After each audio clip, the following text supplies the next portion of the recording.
mbokk yi gis ngeen ko mu ngi noonu Alxaaji Mbégi Diop Mame Ndokh TV la xalif général des Tidianes Serigne Babacar Sy Mansour mu ngi noonu Serigne Babacar Sy Abdoul Aziz la yabal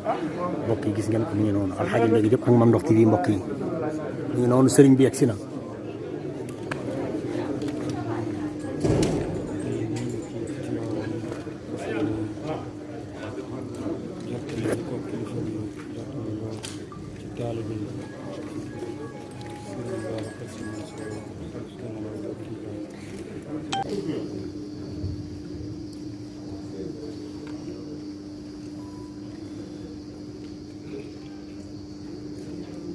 أعوذ بالله السميع العليم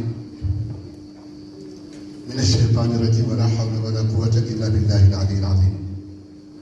بسم الله والحمد لله وصلى الله وسلم وبارك ومجد وشرف على المبعوث رحمة وهداية للعالمين سيدنا ومولانا محمد وعلى آله وأصحابه أجمعين حضرات السادة إخواني أخواتي في الله لله نيابة عن الخليفة أقول السلام عليكم ورحمة الله تعالى وبركاته. waaleykum salaam wa rahmatullahi taala wa barakatuh.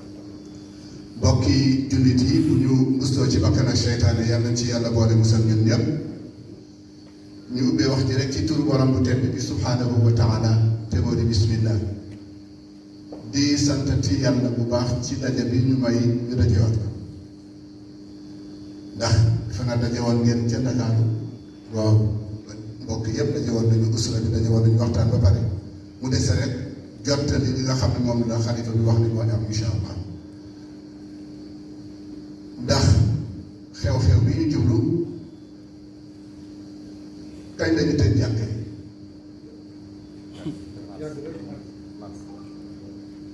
booba léegi julliwuñ ci kañ lañu tëj jumaa yi booba léegi julliwuñ ci ak ayit yi fi jaar korite tabaski yëpp tabaarakallahu dañ ko aj lii ñu jublu lan la ci diini mook salaatu bu gën a dëgër kon waxtaan nañ ci ba pare téere bi dinañ ci def dinañ ci waaye sëriñ def ni comme que waxtaanoon ngeen nañu yëg ni rek Tiwaawan du gàmm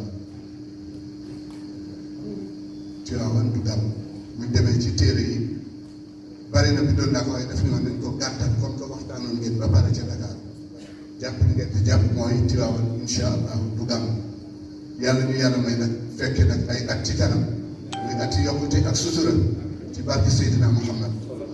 boo delloo ci téere yi dina ci gis dàtt yu bari yoo xam ne kenn ku ci nekk mën nga cee sukkandiku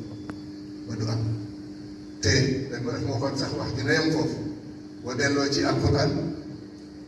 am na lu ci wax waaye boo demee ci médecine yi fi toog fasalu in kuntum waaw te feebar la boo xam ne bii bari nañ ñoo xam ne ñu ngi dem di ko yóbbaale te xamuñ fi ñu koy dem kon nag sëriñ bi daal nee na dañu bàyyi incha allahu ba déwén ñu dee gàmm ñu gàmm incha allah wasalaamaaleykum wa rahmatullah